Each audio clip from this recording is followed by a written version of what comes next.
अभी तो दिखा। नहीं सर, नहीं सर, अब तो दिखा होगा रे यार, झूठ मत बोलो। नहीं सर, नहीं। अच्छा अब आ गई। आ गई sir.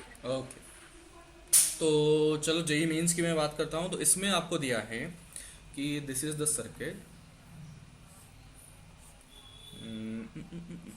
This is battery, battery के साथ में ये रजिस्टर, रजिस्टर के साथ में मैंने ये कैपेसिटर, कैपेसिटर के साथ में मैंने ये जोड़ दिया, साथ में मैंने कर दिया है ये इंडक्टर, इंडक्टर मैंने ऐसे कर दिया। और यहाँ पर ओपनिंग ओपनिंग कुछ दे रखा था।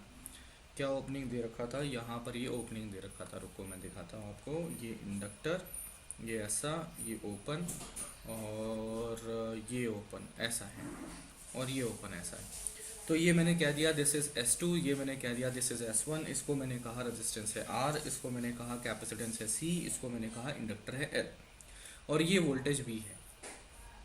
तो अब हम जानना चाहते हैं, क्या जानना चाहते हैं कि बाबा, पहले ये सर्किट में सब कुछ ओपन था, स्विच S1 को क्लोज कर दिया, तो S1 is closed end S2 is open, इसको तो ओपन ही रखा है,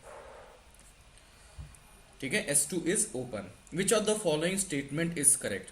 तो भाई ओपन तो है, तो इसका तो कोई काम ही नहीं है ना, तो ये तो आरसी हाँ सर्किट सर। बन गया।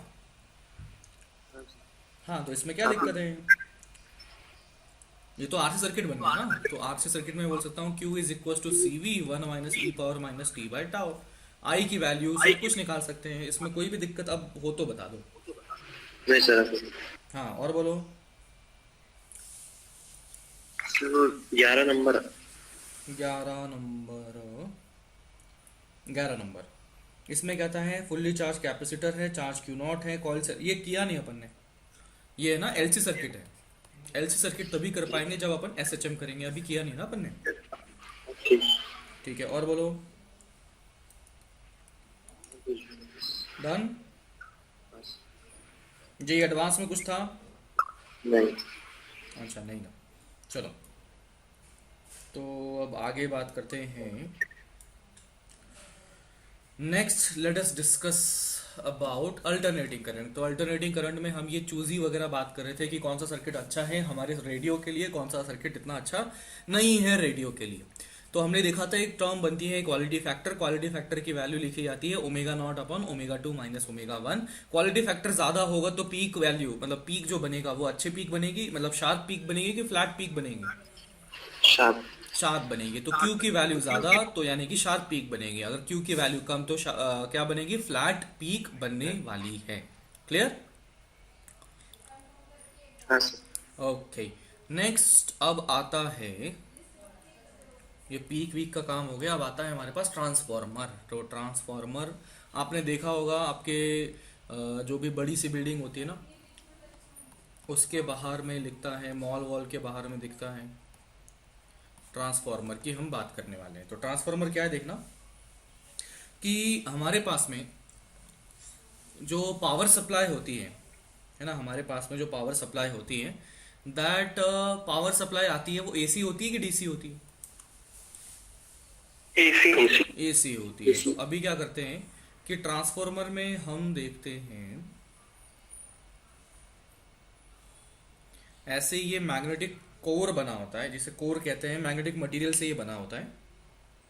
अब इसको क्या कर दिया कि इस ट्रांसफार्मर की मदद से हम किसी एसी सोर्स की वोल्टेज को बढ़ा या कम कर सकते हैं। चलिए अब आगे बात करते हैं कि पहली बात तो ट्रांसफार्मर की जरूरत ही क्यों होती है ना। सबसे पहले तो हम ये देखते हैं कि ट्रांसफार्मर की जरूरत ही क्यों होती है। तो देखो, हमारा जो पावर सोर्स है वो हमारे घर पे जो पहुंचती है वो तो कौन है? एसी है, अल्टरनेटिंग करंट है। अल्टरनेटिंग करंट है तो हमारे पास में जो बनने वाला है, जो एनर्जी आ रही है वो तो कहीं पर पावर प्लांट में बन रही होगी, और पावर प्लांट में हम देखते हैं कि बहुत दूर दूर होते हैं। कि आपके अभी जैसे औरंगाबाद है, अभी नियर बाय पावर प्लांट कोई होगा तो बताओ कहाँ पर है? इतेगा। किधर है? किधर है? पता नहीं है कितने को।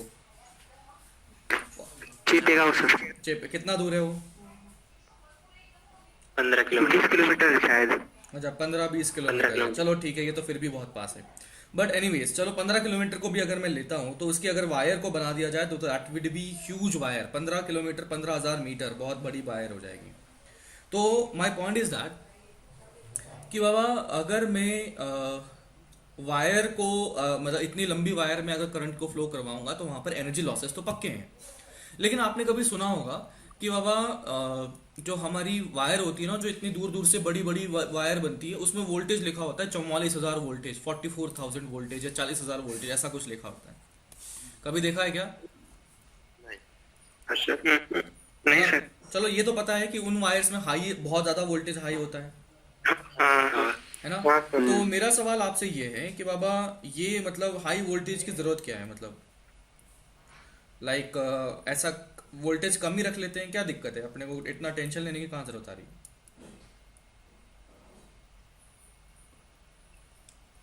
जैसे ये रहा हमारा पावर प्लांट और ये रहा हमारा घर। तो पावर प्लांट से जो पावर हमारे पास पहुंच रही है तो पहले सिटी तक पहुंचती है, और सिटी से फिर यहाँ पे अपन छोटे छोटे इसको वोल्टेज कम कर दिया जाता है। तो मेरा सवाल है, यहाँ पर जो ये हाई वोल्टेज था वो हाई वोल्टेज क्यों कराया जाता है? मतलब कम वोल्टेज से क्यों नहीं करते इसको? ज्यादा करंट बीच में भी लॉस होता ट्रैवल होगा। करना पड़ता। क्या होता है? बीच में लॉस होता होगा वायर में। अरे तो हाई वोल्टेज रखने से क्या फायदा हो जाएगा? मैं तो ये क्या,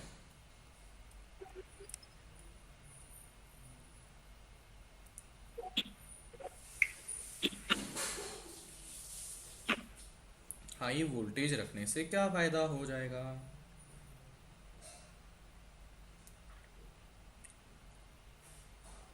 चलो इसी बात को हम समझेंगे ट्रांसफार्मर में। अभी देखते हैं कि देखो ट्रांसफार्मर में होता क्या है कि हमारे पास एक तो ये है मैग्नेटिक कोर, जनरली ये आयरन वायरन से बना लेते हैं, तो ये अपने पास बन गया ये कोर। अब कोर में हमने क्या कर दिया, ये थोड़ा यूनिफॉर्म है, ऐसे ये मत करना, पतला मत करना। सभी तरफ इसकी जो थिकनेस है लगभग लगभग लगभग यूनिफॉर्म, ये कर दी। अभी अपन ने क्या किया कि इस पॉइंट पर ऐसे मैंने टर्न्स कर दिए, इसको है ना लपेट लिया, लपेट लिया। यहाँ पर मैंने कह दिए कि वोल्टेज मतलब एक एसी सोर्स मैंने लगा दिया है, ठीक है, एसी सोर्स मैंने लगा दिया है। अब एसी सोर्स लगाया और ये जिस पे सोर्स लगाया गया है उसे कहा जाता है प्राइमरी कॉइल, प्राइमरी। और इसके जो नंबर ऑफ टर्न्स हैं उसको मैंने क्या कह दिया, कैपिटल एन, और साथ में लिख दिया पी, मतलब प्राइमरी कॉइल के लिए कितने नंबर ऑफ टर्न्स हैं उसको मैंने एनपी कह दिया, ठीक है। अब मैं देखता हूं कि बाबा लेट्स से कि ये जो एसी सोर्स लगाया, एसी सोर्स लगाया तो करंट देगा, करंट देगा तो यहाँ कॉइल में करंट पास होने वाला है। तो मैं कहता हूं कि बाबा एक कॉइल से अगर करंट, एक कॉइल से करंट की वजह से जो फ्लक्स बना है वो अगर फाई है तो फाई टोटल जो प्राइमरी सर्किट में बना वो कितना हो जाएगा, वो हो जाएगा NP एनपी इंटू फाई। समझे? हाँ। अब देखो मैंने क्या कर दिया कि दूसरी साइड में भी ऐसे कॉइल लपेट दिए, और यहां पर देखना कि मैंने यहां पर जो कर दिया इसको सेकेंडरी कहा जाता है। उसके नंबर ऑफ टर्न्स जो कहे जाएंगे एनएस, मतलब number of turns in secondary coil. ये क्या है, number of turns, number of turns in primary coil, ठीक है। फिर हमने यहां पर क्या ले लिया, ये वोल्टेज ले लिया, और ये आ गया आउटपुट। हमारा यहां लिया था, इनपुट दिया था एनर्जी का, और ये आउटपुट ले लिया। तो अब देखो यहां पर लेट से मैं कहता हूं एक कॉइल के बारे में बात करता हूं, तो कॉइल के लिए जो फ्लक्स बनेगा वो फ्लक्स बनाता कौन है, मैग्नेटिक फील्ड लाइंस। अब देखिए कि बाबा यहां पर हमने तो इनपुट दिया था, इनपुट दिया तो करंट दिया, करंट दिया तो यहां पर मैग्नेटिक फील्ड लाइंस बनी, मैग्नेटिक फील्ड लाइंस बनी। तो वो कैसे बनेंगी, समवॉट लाइक इस तरह से कुछ बनेंगी, इस तरह से कुछ बनेंगी ना, ऐसे सोलोनॉइड की तरह इमेजिन कर लो आप। अरे बोल दो। हाँ सर। अब अगर ऐसी बनी, अब ऐसी बनी तो ये जो बना हुआ था ये तो मैग्नेटिक कोर बना हुआ है, दिस इज मैग्नेटिक कोर, यानी कि मैग्नेटिक मटेरियल से बना हुआ है। तो यानी कि ये मैग्नेटिक फील्ड लाइन को अट्रैक्ट करेगा कि रिपेल करेगा? अट्रैक्ट। अट्रैक्ट करेगा। अगर ये अट्रैक्ट करेगा तो मैं बोल देता हूँ कि बाबा यहाँ से जो फील्ड लाइंस गुजरी ना, most of the field lines सारी की सारी जो है अंदर के अंदर ही रहेगी। क्यों? क्योंकि अपने पास ये ऐसा मटेरियल है जो फील्ड लाइंस को अट्रैक्ट करता है, यानी कि बाहर जाने नहीं देगा। इसका मतलब ऑलमोस्ट सारी की सारी फील्ड लाइंस जो यहाँ से ऐसे जा रही थी, सारी की सारी इस सेकेंडरी सर्किट तक पहुंच रही है। Is that clear? हाँ सर। हाँ सर। तो मैं ये कहता हूं कि भाई अगर फील्ड लाइन सेम रही तो बताइए सेकेंडरी सर्किट के एक कॉइल के लिए फ्लक्स प्राइमरी सर्किट के एक कॉइल के फ्लक्स से ज्यादा, कम या बराबर होगा? बराबर। ज्यादा, कम या बराबर होगा? कम होगा। कम होगा। क्यों कम होगा? पूरी मैग्नेटिक फील्ड लाइन चाहिए। अरे आइडियल बात कर रहे हैं रे बाबा, ये साइंटिस्ट। देखो, आइडियल सिचुएशन की बात कर रहे हैं। ये देखो। हाँ, एनएस बड़ा कि एनपी? अरे मैं तो एक कॉइल की बात कर रहा हूँ, एनएसएनपी की बात ही नहीं कर रहा। मैं देख रहा फाइव हूँ फाइव तो फिर सेम। तो फिर सेम फाइव। रहेगा। क्यों? क्योंकि भाई जितनी फील्ड लाइंस इधर से निकली उतनी ही फील्ड लाइंस यहां पर मैं बात करता हूं कि इधर घुसने वाली है। इसका मतलब मैं कह सकता हूं कि बाबा फील्ड लाइन सेम तो फ्लक्स सेम। इसका मतलब यहां पर मैंने फाई लिखा था तो मैं यहां पर भी लिखता हूं कि एक कॉइल ऑफ सेकेंडरी सर्किट से फ्लक्स अगर लिखा जाए तो that is once again phi. तो मैं यहां से लिखता हूं फाई टोटल किसका? सेकेंडरी सर्किट का। कितना हो जाएगा? ns into phi. क्यों? क्योंकि ऐसे कितने टर्न्स थे? ns टर्न्स थे। समझ रहे हो इतनी बात? हाँ सर। चलो ठीक है। तो मैं अगर फ्लक्स अगर लिख सकता हूं तो v पोटेंशियल वाला वो कितना हो जाएगा? Minus of N P into D phi upon D T. इसी तरह से पोटेंशियल कौन सा? सेकेंडरी वाला क्या लिखा जाएगा? Minus of D phi secondary by D T, यानी कि minus N S into D phi by D T. सही है? हाँ सर। अगर मैं इसका रेशियो ले लेता हूं, यानी किसका? Vp अपॉन Vs का अगर रेशियो लिया जाए तो क्या आ जाएगा? माइनस माइनस खलास, D phi by D T खलास, बचेगा कौन? NP by NS. N P by N S. बस यहीं पर ही काम खत्म। बस यही हमारा काम की चीज है। तो मेरे पास आया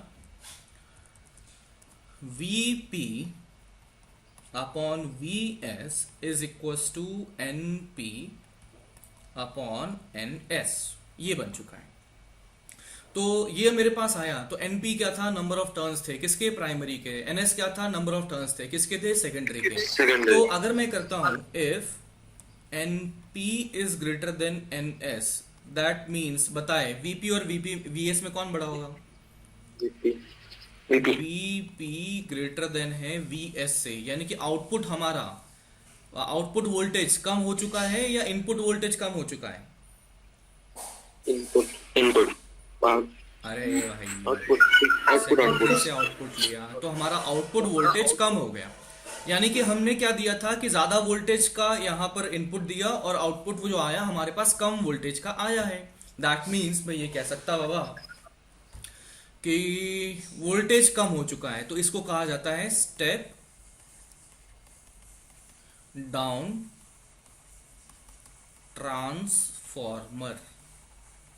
ये क्या कहा जाता है? Step down transformer. क्यों? क्योंकि आउटपुट वोल्टेज कम है, इनपुट वोल्टेज ज्यादा है। हमने इनपुट ज्यादा दिया था, आउटपुट कम हो गया था। सही है?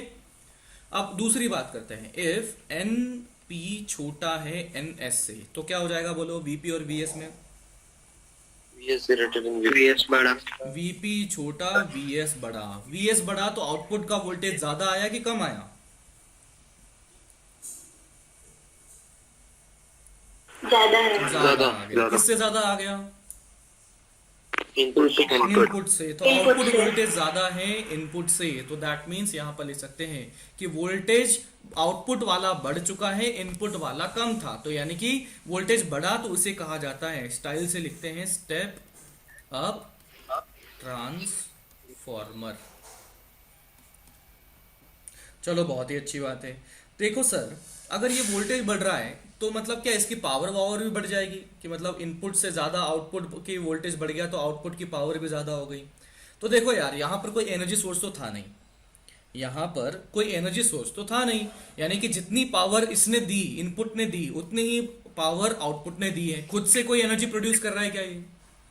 नहीं। नहीं कर रहा है। इसका मतलब मैं लिख सकता हूँ बाय एनर्जी कंजर्वेशन, सिंपली हम लिख सकते हैं कि इनपुट पावर बराबर आउटपुट पावर। तो इनपुट पावर क्या लिखा जाएगा? आईपी वीपी बराबर आई एस वी एस। ठीक है।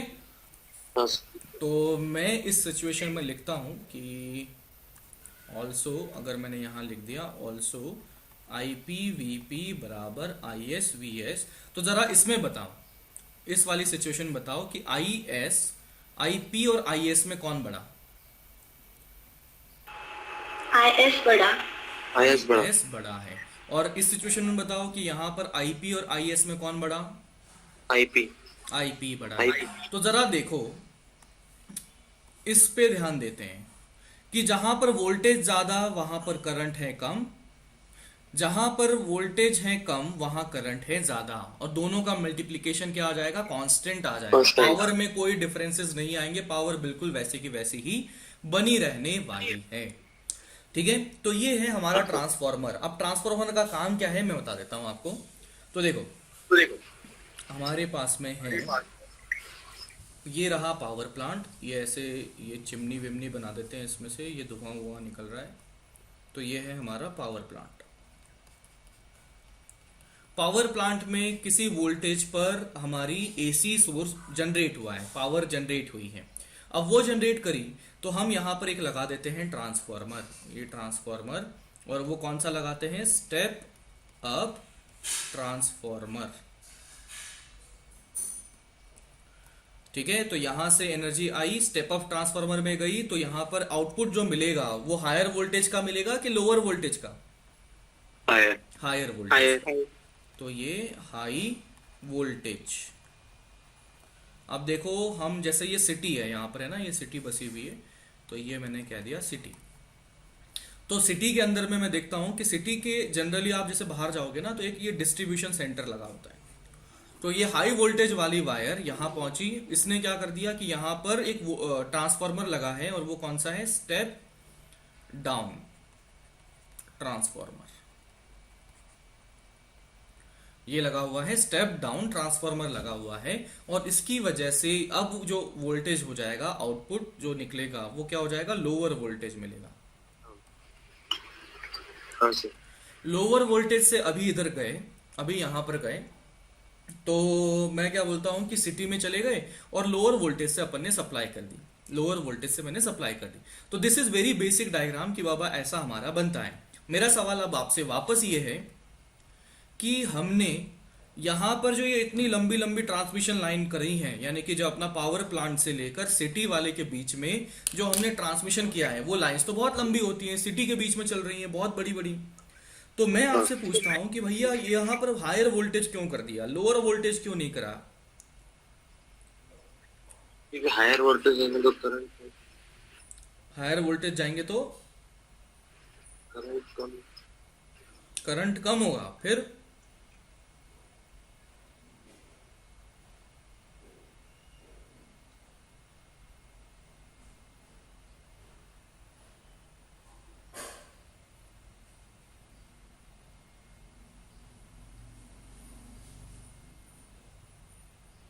लॉस कम होगा वोल्टेज का। वोल्टेज का लॉस कम होगा। वोल्टेज का लॉस क्या होता है? ये तो पहली बार सुना है। हाँ मतलब उधर, अब इधर जितना पोटेंशियल होगा वो उधर पहुंचने पे उतना थोड़ी ही होगा, रेजिस्टेंस में भी लॉस हो गया होगा ना। ठीक है। जैसे मान लो यहाँ पे 40,000 मैंने कर दिया, 40,000 वोल्टेज है, हम्म। तो यहाँ उधर पर ये आ कुछ जाएगा, और मान होगा। लो 39,000 हो गया। ठीक है। हम्म। फिर क्या कहना चाहते हो? फिर मतलब इससे क्या फायदा हुआ? अरे इस केस में वोल्टेज का लॉस कम होगा ना, क्योंकि करंट कम है। करंट कम है तो वोल्टेज लॉस कम होगा।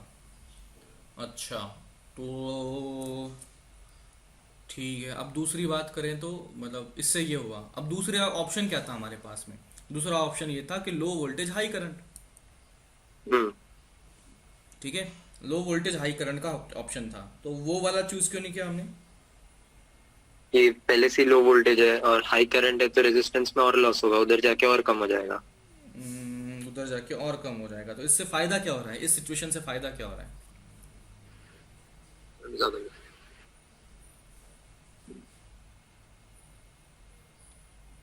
इस सिचुएशन से फायदा क्या हो रहा है? हम्म,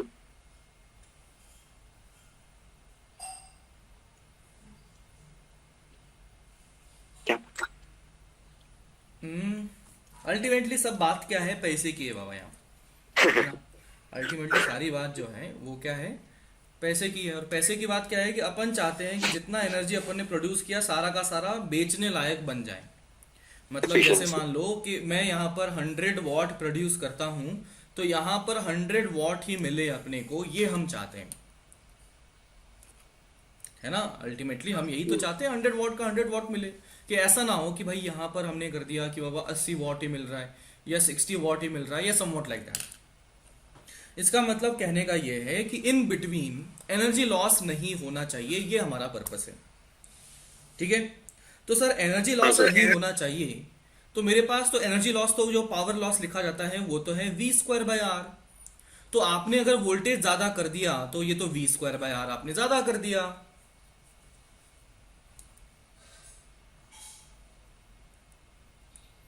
और अगर ये ज्यादा कर दिया तो पावर लॉस तो आपने ज्यादा कर दिया। तो ये तो आप अपनी बात को ही कॉन्ट्राडिक्ट कर रहे हो। हम्म, लेकिन ऐसा होता तो है, इसका मतलब मैं कॉन्ट्राडिक्ट तो नहीं कर रहा हूँ।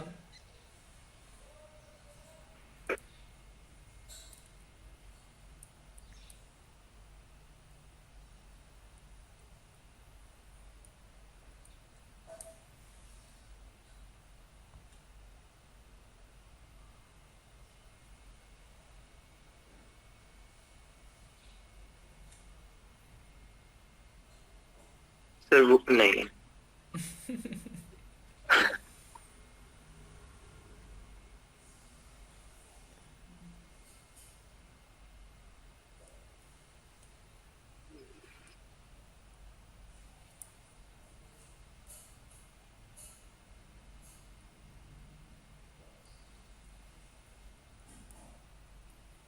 हम्म।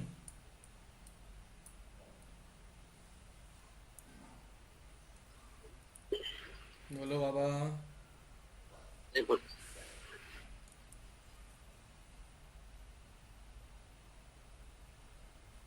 पता नहीं। अच्छा चलो सोचो, देखो क्या होता है ना।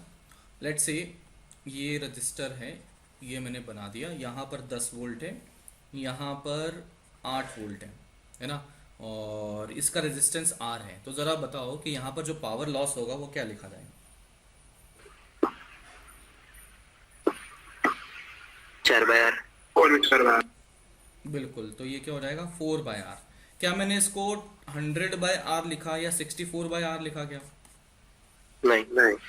तो इसका मतलब मेरे को लिखना क्या है कि पहले, पोटेंशियल डिफरेंस। हाँ, potential difference, this is not V, this is delta V²/R। तो हायर वोल्टेज करने से डेल्टा V हाई हो इसकी कोई गारंटी नहीं। हम्म, समझे क्या? हाँ सर। अब हाँ देखो सर। करंट को अगर मैंने कम कर दिया तो ये I²R, तो I तो I रहेगा ना। I का तो डेल्टा I तो नहीं लिखूंगा I को। नहीं। हाँ सर। तो आई कैन से अगर मेरा करंट हाई रहा तो एनर्जी लॉसेस ज्यादा रहेंगे, और अगर करंट कम रहा तो एनर्जी लॉसेस कम रहेंगे। तो यहां से कंपैरिजन करना मेरे को बहुत अच्छे से समझ में आ रहा है कि I²R से अगर सोचें तो बाबा करंट की वैल्यू ज्यादा तो एनर्जी लॉसेस ज्यादा, करंट की वैल्यू कम तो एनर्जी लॉसेस कम। कम। तो सर ये चीज यहां से क्यों नहीं दिख रही? अरे वो दिख रही है भैया, डेल्टा V²/R सोचोगे तब दिखेगी आपको, है ना। वो बी डेल्टा माइनस आया। V²/R से सोचोगे तो समझ में आएगी। तो देखो हाँ। अभी मैंने क्या बोला कि I²R से देखोगे तो ज्यादा आसानी से समझ में आएगी। तो मैंने देखा कि करंट है यहाँ पर कम, कब? जब वोल्टेज को कर दिया गया है हाई, ठीक है। हाँ। हाँ, तो मैं कहता हूं कि बाबा वोल्टेज अगर हाई तो करंट है कम, करंट है कम तो पावर लॉस होगा कम। पावर लॉस कम, तो यही तो हम चाहते थे कि बाबा हमारे यहाँ पर 100 वॉट प्रोड्यूस हुई तो कम से कम यहाँ पे 95 पहुंच जाए, 96 पहुंच जाए, ऐसा कुछ पहुंच जाए। लॉस तो होगा ही कुछ ना कुछ, प्रैक्टिकली सोचे तो, हाँ सर। है ना, लॉस तो पक्का है, कुछ ना यस कुछ सर। तो होगा। तो बस ये ध्यान रख लेते हैं कि बस अपना कम हो जाए लॉस। तो हम क्या कर लेते हैं, वोल्टेज हाई कर लेंगे, करंट हो जाएगा कम। करंट अगर कम हुआ तो यहाँ पर एनर्जी लॉसेस कम, एनर्जी लॉसेस कम तो यहाँ पर एनर्जी एफिशिएंट काम हो जाएगा। इसीलिए हाँ वोल्टेज हाई करके हम बड़े बड़े ट्रांसमिशन, यानी कि दो सिटी के बीच के ट्रांसमिशन होते हैं, तो वो जो वायर होती है बहुत ऊंचाई पर होती है। दूसरी बात कि उनका वोल्टेज भी क्या रखा जाता है, बहुत बहुत हाई रखा जाता है। ठीक है। हाँ सर। अब यस देखो, सर। अब वोल्टेज हाई तो कर दिया हमें, तो अब सिटी में ले जाना है, तो इतने हाई वोल्टेज को लेके जाना पहली बात तो खतरे से खाली नहीं। दूसरी बात यहाँ पर इसको जो है हम क्या कर लेते हैं, इससे बचने के लिए सिटी के बाहर में एक डिस्ट्रीब्यूशन सेंटर होता है, आप कभी देखेंगे, मिल जाएगा आपको, बहुत बड़ा सा ऐसा होता है, वायर सी खूब सारे होते हैं, ट्रांसफार्मर ट्रांसफार्मर ट्रांसफार्मर खूब सारे होते हैं। तो अभी मैं कहता हूं कि बाबा स्टेप डाउन ट्रांसफार्मर से इसकी वोल्टेज को कम कर देते हैं, है ना। स्टेप डाउन वोल्टेज से स्टेप डाउन ट्रांसफार्मर से इसकी वोल्टेज को कम कर देते हैं।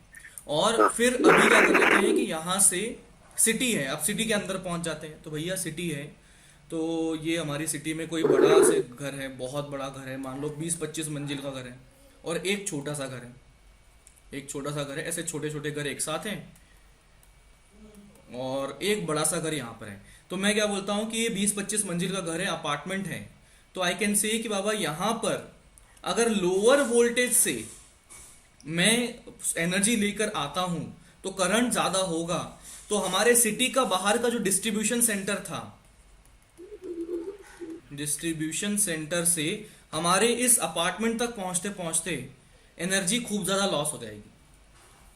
तो इस चीज से बचने के लिए फिर क्या कर देते हैं, इसके लिए क्या करते हैं ना कि यहां पर एक ट्रांसफार्मर और बना देते हैं। तो यहां तक पहुंचते पहुंचते, जैसे मान लो 40,000 यहां थी ना, तो 40,000 से मान लो यहां पर कर दिया हमने, थोड़ी सी वोल्टेज कम कर दी, सिटी में अंदर घुसते टाइम कुछ कम कर दी, मान लो हमने कर दी 15,000 कर दी, फॉर एग्जाम्पल, है ना। कल पीछे मत पड़ जाना, सर 15,000 बोला था आपने, फॉर एग्जाम्पल मैंने बोल दिया 15,000 यहां पर कम कर दी। अब कम कर दी तो सिटी में ले जाने के लिए, चलो पहली बात तो थोड़ा सा स्टेप डाउन हमने कर दिया, और 15,000 की वोल्टेज की सप्लाई मैं इंडिविजुअल घर में करूंगा क्या, नहीं करूंगा। क्यों? क्योंकि वो तो बहुत ज्यादा है, हमारे यहाँ तो 220 की सप्लाई आती है। तो इसका मतलब क्या करेंगे कि भैया एनर्जी बचाने के लिए मैं बड़ी सी बिल्डिंग जहां पर की एनर्जी कंजम्पशन ज्यादा है उसके बाहर ही ट्रांसफार्मर लगा दूंगा, और उस ट्रांसफार्मर को लगाने की वजह से 15,000 से तो यहां पर एंटर किया वोल्टेज, और बाहर जो निकला है वो 220 वोल्ट निकला है। वो कैसे हुआ सर? अरे भैया वोल्टेज आउटपुट जो है वो तो हमारे हाथ में है, कितने वोल्टेज लेना है, वो तो एनएस और एनपी पे डिपेंड करता है। तो एनएस और एनपी वो तो हमारे हाथ में है ना, कितने कॉइल लपेटने हैं वहां पे। तो हमने क्या कर दिया कि जो बड़ी अपार्टमेंट बिल्डिंग होती है उसके बाहर ही ट्रांसफार्मर लगा दिया। तो यहां तक पहुंचने में, यानी कि ट्रांसफार्मर तक पहुंचने में एनर्जी लॉसेस क्या होंगे, कम हो जाएंगे। ठीक है। अगर ये ट्रांसफार्मर नहीं लगा के सिटी के बाहर ही पूरा का पूरा स्टेप डाउन कर लेते तो होता क्या ना कि बाबा यहां पर स्टेप डाउन किया तो वोल्टेज कम हो चुका है तो करंट बढ़ जाएगा, और ये अपार्टमेंट बिल्डिंग तक पहुंचते पहुंचते हमारी बहुत ज्यादा एनर्जी लॉस हो जाएंगे। और बुरी बात तो ये होगी कि हम उसका बिल भी नहीं बना सकते, क्योंकि मीटर तो अंदर लगते हैं, है ना। तो अल्टीमेटली हम चाहते तो ये है कि भाई हमारी एनर्जी जितनी आ रही है कि सीधे सारी की सारी कंज्यूमर के पास पहुंच जाए, बीच में कोई लॉस ना हो। तो आप कभी अब ध्यान दोगे तो अपार्टमेंट बिल्डिंग के बाहर आपको दिख जाएगा कि ट्रांसफार्मर वगैरह लगे होते हैं। ठीक है। अब दूसरी बात, जैसे छोटे छोटे घर हैं, अब छोटे छोटे घर हैं तो सबके लिए तो मैं एक एक ट्रांसफार्मर नहीं लगा सकता, वो तो कॉस्टली बहुत पड़ जाएगा। तो ऐसे छोटे छोटे जो घर होते हैं ना, तो उनको एक कंबाइन करके उसके आसपास एक ट्रांसफार्मर लगा दिया जाता है, स्टेप डाउन ट्रांसफार्मर, और फिर यहां से सप्लाई सभी को प्रोवाइड कर दी जाती है ना। जैसे मान लो कॉलोनी है तो कॉलोनी के बाहर लगा होता है ना। फिर दूसरी कॉलोनी है तो दूसरी कॉलोनी के बाहर लगा होता है। तो ऐसा शायद आपने कभी अब ध्यान दोगे तो दिख भी जाएगा। ठीक है। तो इस तरीके से हम क्या करते हैं, स्टेप डाउन ट्रांसफार्मर की मदद से निकाल लेते हैं कि इसको हायर वोल्टेज पर हमने निकाला था, मतलब ये हायर वोल्टेज पे ट्रांसमिशन लाइन में भेजा, फिर सिटी के बाहर में डिस्ट्रीब्यूशन सेंटर होता है वहां पर थोड़ा सा वोल्टेज कम कर दिया, फिर उसके बाद में जहां पर एनर्जी कंज्यूम करनी है ना उसके जस्ट बाहर भी ट्रांसफार्मर लगा देते हैं कई बार, है ना। खेतों में तुमने देखा होगा, बाबा खेतों वगैरह में कि वो होता है ना, अपनी जो मोटर होती है, मोटर तो बहुत ज़्यादा एनर्जी कंज्यूम करती है। मोटर का जो एनर्जी कंजम्पशन होता है पानी की मोटर का, वो बहुत ज़्यादा होता है। तो क्या होता है ना कि कई बार जो खेतों वगैरह में सप्लाई की जाती है, तो जहाँ पर कंज्यूम करना होता है ना, उसके ऊपर ही छोटा सा बोलते हैं ट्रांसफार्मर लगा दिया जाता है। कभी देखना या देखा भी होगा आप, है ना। खेतों में जब अपना होता है ना, तो जहाँ पर मोटर लगी होती है, मोटर का कंजम्पशन बहुत ज़्यादा होता है, तो हाँ, 2-4 खेतों की मोटर मिला के एक ट्रांसफार्मर लगा दिया जाता है। और कभी बोलते तो हैं कि डीपी जल गई, डीपी जल गई वगैरह वगैरह, ऐसा कुछ सुना क्या कभी? हाँ, हाँ, हाँ, ओके, वो हाँ, यही तो, डीपी मतलब ट्रांसफार्मर, तो कुछ ना कुछ उसमें गड़बड़ हो गई, हाँ सर, है ना। वो अभी होता है ना कभी खेतों में डीपी जल गई, ये हो गया वो हो गया, तो वो यही होता मैं है तो कि वो जो ट्रांसफार्मर जो लगा होता है ना, जो तुम्हारे खेत के आसपास है, वो जल गया होता है। हाँ, ठीक है,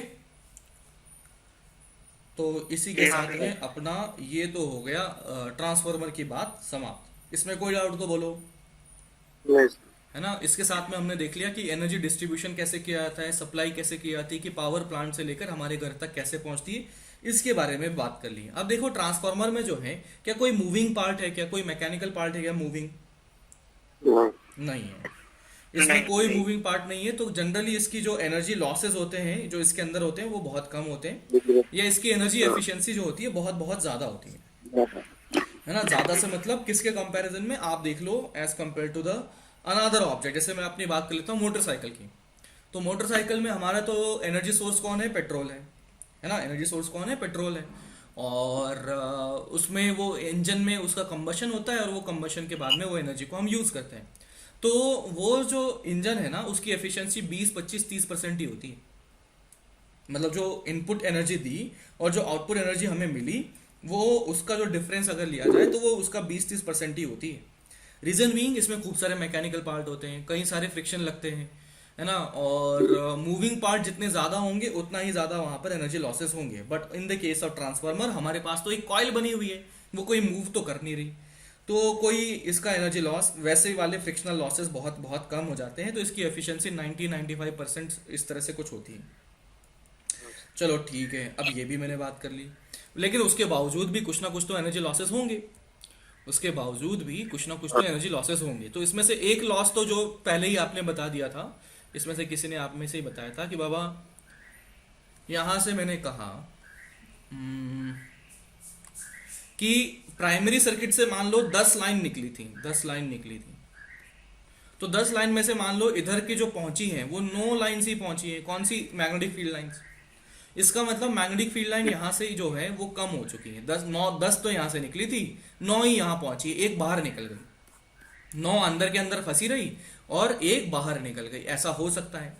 और अगर ऐसा हो गया, इसका मतलब ये फ्लक्स एसोसिएटेड कम हो जाएगा। ईएमएफ, इसका जो आउटपुट निकलेगा वोल्टेज का, वो इसके कंपैरिजन में कम निकलेगा। मतलब फ्लक्स ही कम हो गया ना, तो उसके सारी चीजें आगे की कम हो गई। समझ रहे हो? हाँ सर, तो हाँ इसे सर, कहा था फ्लक्स लीकेज, इसको कहा था फ्लक्स लीकेज। ये फ्लक्स लीक कर गया, हमारा फ्लक्स लीक कर गया तो एनर्जी लॉसेस हो जाएंगे। एनर्जी लॉसेस हो गए तो हमारा ट्रांसफार्मर की एफिशिएंसी डाउन हो जाएगी। ठीक है, अभी मैं बात करता हूं दूसरा में एक और लॉस होता है, that is AD current. Eddy current क्या है देखना, ये मैंने कर दिया, ये मान लो एक मेटल कंडक्टर है ना, ये मेटल कंडक्टर है, मैंने इसमें कर दिया कि इतने छोटे से रीजन में मैंने मैग्नेटिक फील्ड बना दी थी। मैग्नेटिक फील्ड मैंने कह दी B is equal to B0 × T, यानी कि मैग्नेटिक फील्ड बढ़ रही है। मैग्नेटिक फील्ड बढ़ रही है तो इसकी वजह से इंड्यूस्ड इलेक्ट्रिक फील्ड भी बनेगी। और इंड्यूस इलेक्ट्रिक फील्ड बनी तो वो कैसे बनेगी बताओ, एंटी क्लॉकवाइज या क्लॉकवाइज? क्लॉकवाइज, हाँ जी, anti clockwise, anti clockwise, clockwise, anti clockwise, anti clockwise बनेंगे। तो वो बनने वाली है एंटी क्लॉकवाइज। तो ये ऐसी इलेक्ट्रिक फील्ड बन गई। अब मान लो यहाँ पर कोई इलेक्ट्रॉन था, तो उस पर इलेक्ट्रिक फील्ड लगी तो उस पर फोर्स लगा तो वो चलने लगा तो यहाँ पे करंट आ चुका है। और करंट अगर आ गया तो मैं ये कह सकता हूँ कि बाबा इस करंट की वजह से यहाँ पर ये गोल गोल चक्कर जो कुछ भी काटेगा, कुछ भी करेगा, उसकी वजह से एनर्जी लॉसेस होना शुरू हो जाएंगे। उसकी वजह से एनर्जी लॉसेस होना शुरू हो जाएंगे। और एनर्जी लॉसेस हुए तो यहाँ पर जो हमें समझ में आ रहा है अल्टीमेटली, ये तो एनर्जी लॉसेस किसी की वजह से बने, फ्लक्स की वजह से बने, कि फ्लक्स में चेंज हो हाँ रहा है। तो हमारा ट्रांसफार्मर जो था, ट्रांसफार्मर की वर्किंग ही किस बात पे थी कि बाबा फ्लक्स में चेंजेस हो रहे हैं। तो ऐसा हो सकता है कि बाबा ट्रांसफार्मर के जो ये कोर है ना, इसमें इस तरह का करंट फ्लो होना शुरू हो जाए, और अगर ऐसा करंट फ्लो होना शुरू हो जाएगा तो एनर्जी लॉसेस होना शुरू हो जाएंगे। और इन करंट्स को कहा जाता है एडी करंट, इसे कहा जाता है एडी करंट। तो हम लॉसेस की बात कर रहे हैं। लॉसेस में हमने सबसे पहले देखा eddy current. Eddy current, eddy current के बारे में लिखें कि in variable magnetic field if a conductor is placed if a conductor is placed then electric field is induced in that conductor. Electric field is induced in that conductor.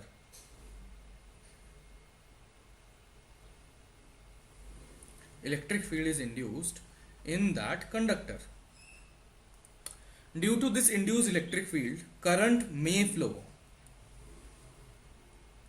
Current may flow, resulting in loss of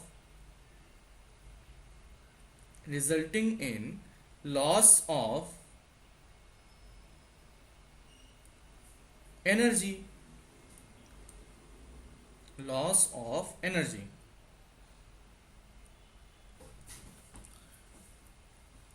Resulting in loss of energy. ठीक है, तो ये एक loss हो सकता है। तो इससे बचने का तरीका क्या है? आपने कभी देखा होगा, कभी ट्रांसफार्मर खुलते देखा है किसी ने?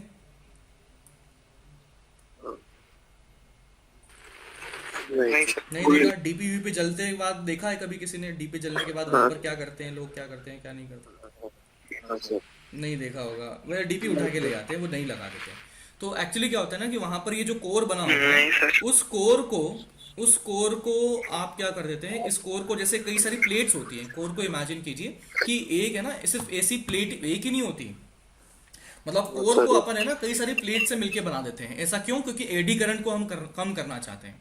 जैसे इमेजिन कीजिए, मैं अगर इसको ड्रॉ करूं तो ये कोर दिखने में ऐसा कुछ दिखेगा,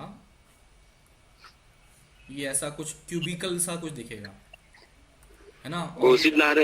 और उसमें क्या होता है कि लाइक ये अंदर में भी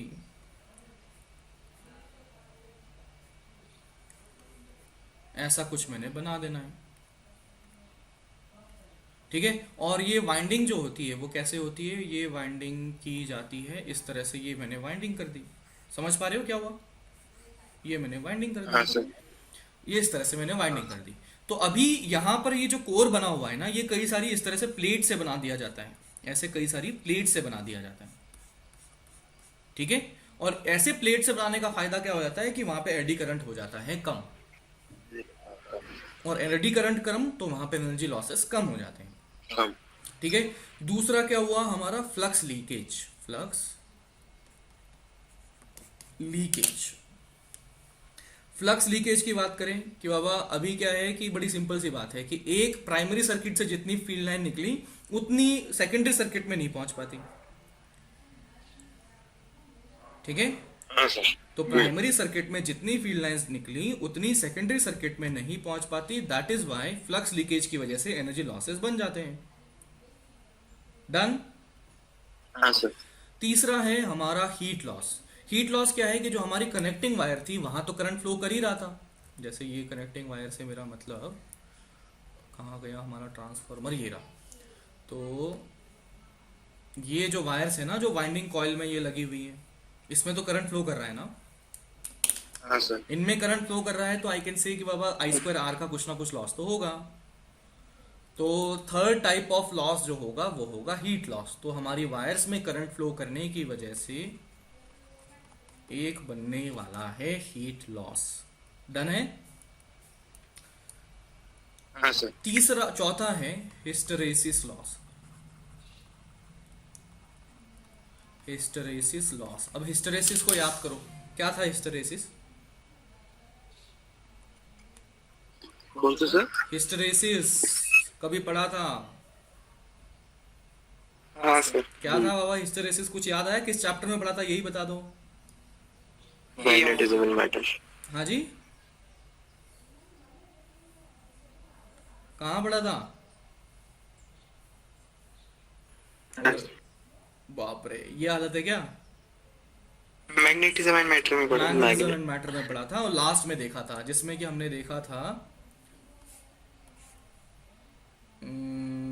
कुछ इस तरीके से, ये ऐसा और ये ऐसा, ठीक है।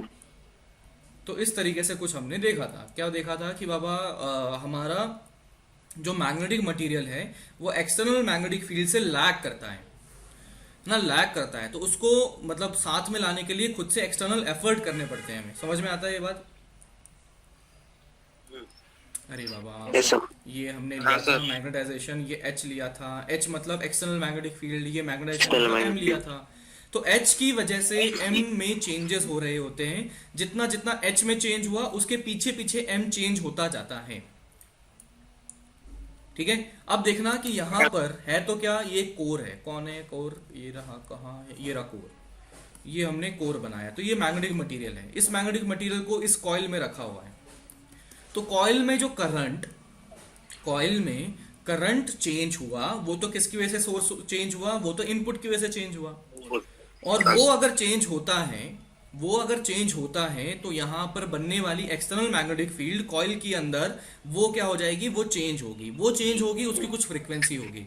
लेकिन हमारे पास जो कोर है वो तो मैग्नेटिक मटेरियल है, वो तो हमेशा लैग करेगा, लैग करेगा, तो वहां पर लैग होने की वजह से हमें एक्स्ट्रा एफर्ट डालने पड़ेंगे, और उन लॉसेस को क्या बोलते हैं, हिस्टरेसिस लॉसेस कहा जाता है।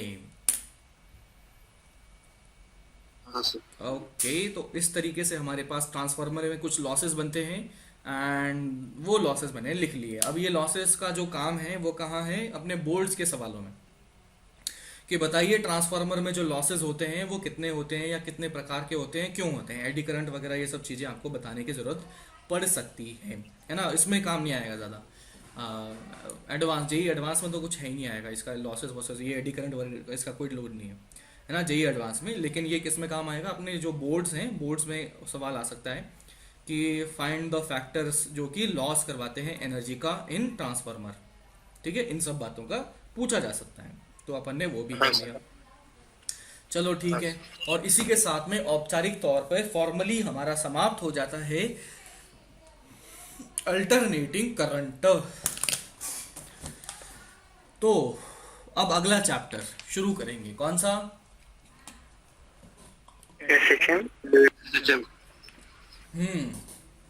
हम शुरू करेंगे अब सिंपल हार्मोनिक मोशन, ठीक है। पढ़ाई वगैरह जो है थोड़ा अच्छे से कर लो। अभी जो हालत मुझे लग रही है, जो आवाज़ आती है, जो इंटरेक्शन होता है, भाई थोड़ा सा इम्प्रूव कर लो, कर लेना भाई। अभी दिसंबर आएगा अपना, दिसंबर में वही होगा कि भैया सर का करें, समझ ना आ रहा। ये होगा भाई, होगा, आप में से ही कोई होंगे, मतलब ये वो होता है ना कि एक नॉर्मलाइज कर्व बनता है, आपने वो देखा है ना, स्पीड डिस्ट्रीब्यूशन कर्व, उसमें देखा होगा मैक्सवेल का। उसमें अरे गैसेस का जो होता है ना स्पीड डिस्ट्रीब्यूशन कर्व, हाँ हाँ हाँ। वो बेल शेप कर्व बनता है, समवॉट लाइक दिस, इस तरह से कुछ होता है, ये ऐसा कुछ होता है, ऐसा कुछ देखा इंडियन था? में डीटी। हाँ हाँ। है ना, ऐसा कुछ देखा था। तो ये कर्व है ना कई जगह रिपीट हो जाता है, मतलब प्रैक्टिकली अगर आप देखेंगे तो ये कर्व जो है बहुत ज़्यादा मतलब कई जगह पे रिपीट हो जाता है। तो एक्चुअली क्या है ना कि मैं इसको 3 टुकड़ों में ब्रेक कर लेता हूँ। एक मिनट, इन 3 टुकड़ों में मैंने ब्रेक कर लिया। ये इधर वाला, ये फर्स्ट कह दिया, ये सेकंड कह दिया, ये थर्ड कह दिया, ठीक है। ये मैं बात कर रहा हूँ कि ये नंबर ऑफ स्टूडेंट्स, ये आप कह दें कि बाबा ये है नंबर ऑफ स्टूडेंट्स, और इधर है amount of preparation, amount of prep. तो अभी देखो क्या है कि ये नंबर 1 वाला जो है, इसमें क्या है, अमाउंट ऑफ प्रिपरेशन ज़्यादा है और नंबर ऑफ स्टूडेंट्स क्या देख सकते हो, रिलेटिवली कम है। है ना, वो क्या है, रिलेटिवली कम है। नंबर ऑफ स्टूडेंट्स नहीं होंगे, ये क्या होंगे, DN अपॉन DP होगा, है ना, number of students with respect to preparation. अरे यार ऐसा ही था ना, हाँ सर। DV अपॉन DN ऐसा कुछ था ना, उसमें देखा होगा ना, DV upon N upon V का ग्राफ देखा था तुम लोगों ने। हाँ जी बिल्कुल। ठीक है, इस ग्राफ का एरिया क्या दिखा देगा बोलो, ये वाला जो ग्राफ है इसका एरिया क्या दिखा देगा, total student. Total number of students, बिल्कुल सही, टोटल। है ना। हाँ, तो अभी मैं बात करता हूँ कि ये आपके साथ ही नहीं, ये एक जनरल, अगर मैं ऑल ओवर इंडिया के स्टूडेंट्स भी लूँ या आपके पूरे गुरुकुल के स्टूडेंट्स लूँ या पूरे कोटा के स्टूडेंट्स लूँ, तो ये ग्राफ वहाँ पे भी दिख जाएगा। ग्राफ क्या बोलता है कि बाबा जो अमाउंट ऑफ प्रिपरेशन वाले, जिनकी अच्छी प्रिपरेशन है, वो स्टूडेंट जो होते हैं ना, वो यहाँ लाई करते हैं, और वो वाला नंबर जो है वो क्या है, रिलेटिवली कम होता है। तो यहाँ पर ये जो है वो है रैंकर्स वाला पोर्शन, जो आपके सिलेक्शन तो पक्का है इन लोगों का, बस अब लड़ाई किस बात की है, रैंक की।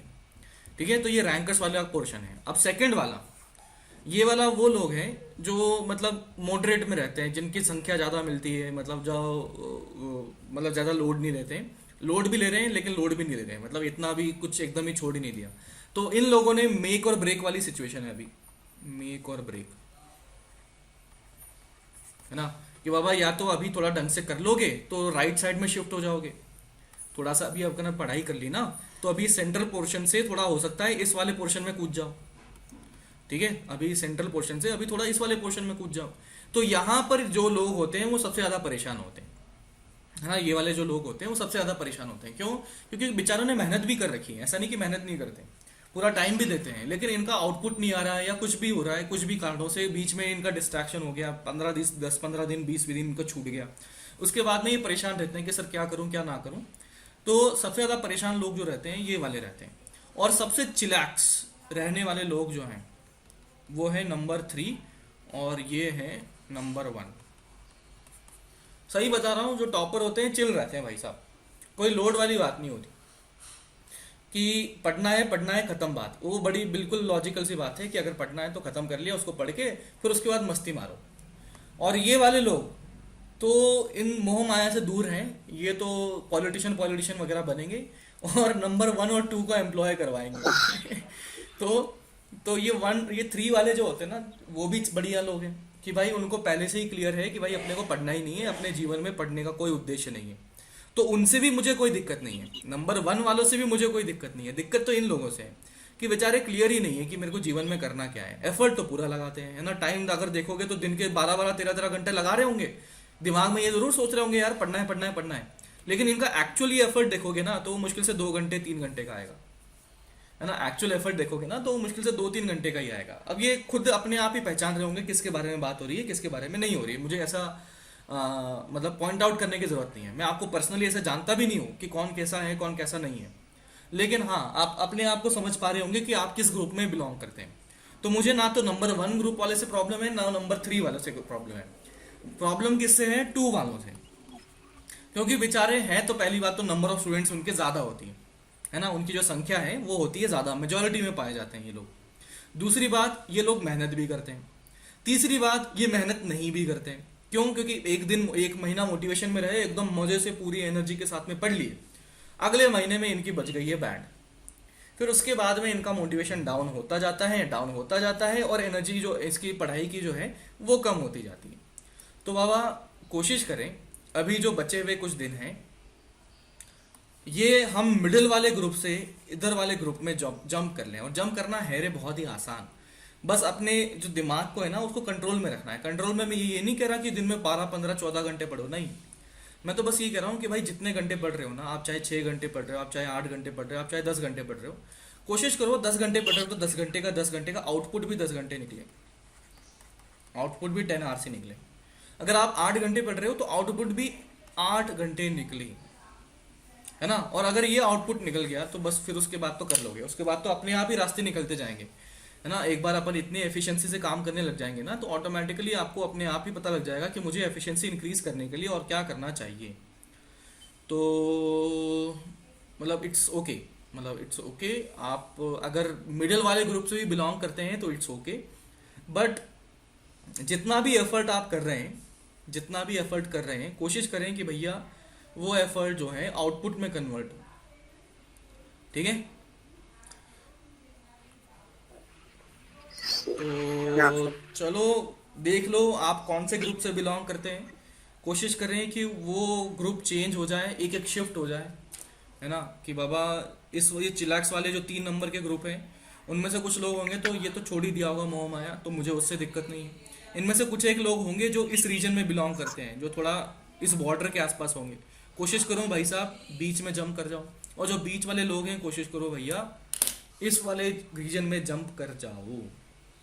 और है बहुत आसान, है ना। ये आईआईटी का हुआ जो इतना न्यूज़ व्यूज़ में पढ़ के तो सुन लेते हो ना, उस चक्कर में और नेगेटिव बैठ जाते हो। ऐसा है तो होता नहीं है, इतना बड़ा हुआ नहीं है। अगर आप जेन्युइनली अगर तमीज से करना बैठेंगे तो कुछ दिक्कत नहीं होगी, ठीक है। तो चलो कल से अपन शुरू करेंगे सिंपल हार्मोनिक मोशन पूरे जोश उत्साह उमंग के साथ में। एंड होमवर्क जो आज का आपका रहेगा क्या रहेगा, अपना जेई एडवांस कर लो खत्म, ईएमआई की हो हाँ। जाएगी। हाँ सर। ओके, हाँ सर। तो चलो कल मिलते हैं, बाबा बाय बाय।